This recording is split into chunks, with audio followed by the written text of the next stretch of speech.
This is important. Whenever you do historical trauma work, and from a therapeutic perspective or a research perspective, we always start with the goodness.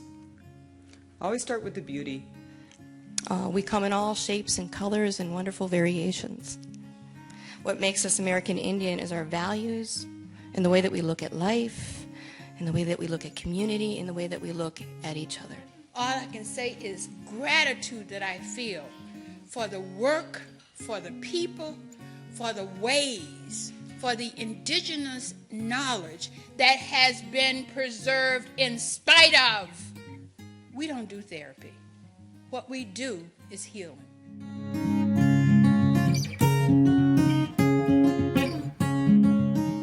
Cultural healing is connecting people to their cultural identity through understanding traditions, customs, and practices. All of our tribes, all of our communities have protocols and codes of conduct about how we conduct ourselves in the world, how we are expected to be a good human being, how we are expected to relate to the land and place and space, how we are expected to relate to future generations and to our ancestors. Even when people don't know their original instructions, it's a good question to ask, because that's part of the healing process for our communities, is to find out, well, how is it? What does it mean to be a good human being? What does it mean to eat well? What does it mean to conduct ourselves in certain ways?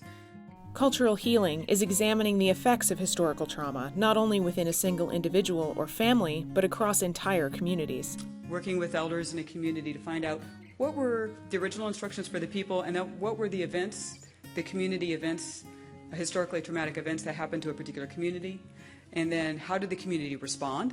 So what were the survival strategies? And then layering on top of that, then what were the family's responses, the family that you might be working with? So that creates this kind of three-dimensional way of looking at, over time, how historical trauma has impacted the community and what were the survival strategies and whether those survival strategies are still working or not. So it gives a family a chance to reflect on that. Community says that everything I do will affect someone, and culture says to you, I must carry forward, even if it's pain, those things that have become tradition and habit and practice. Carry it forward. I have to examine it at this point. The reason it becomes intellectual is because I have to examine it. Think about it. Be conscious of what I'm carrying forward. I say to my grandfather, now even, I carried forward the resiliency power. I'm not necessarily carrying forward the pain in the way you did, but I'm carrying forward the beliefs that you had and the values that you had and that which you did to resolve the pain for yourself.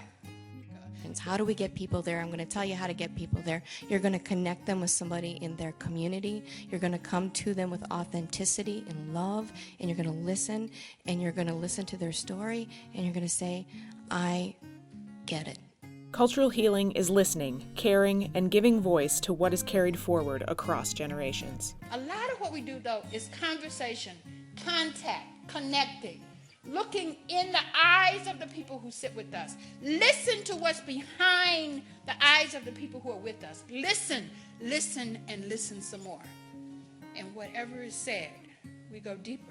Whatever is said, we know is only part of what is meant. It doesn't go around and around. It goes down and down, deeper, behind the pain. What is it that you cannot say? Most of us can deal with what I can say, but what can't I say? Can you reach and connect with what I cannot say? What I do not have words for, what I only have songs for, what I only have stories for, what I only have poetry for. Can you reach that? That is an African way of being that we want to reconnect our people to. Reconnect and reestablish these relationships. That's relationships to self, body, mind, spirit, culture, community, history. You come to a person with love and authenticity, they're going to trust you. And if they trust you, then they get an experience of, wow, I can trust this person I can share with.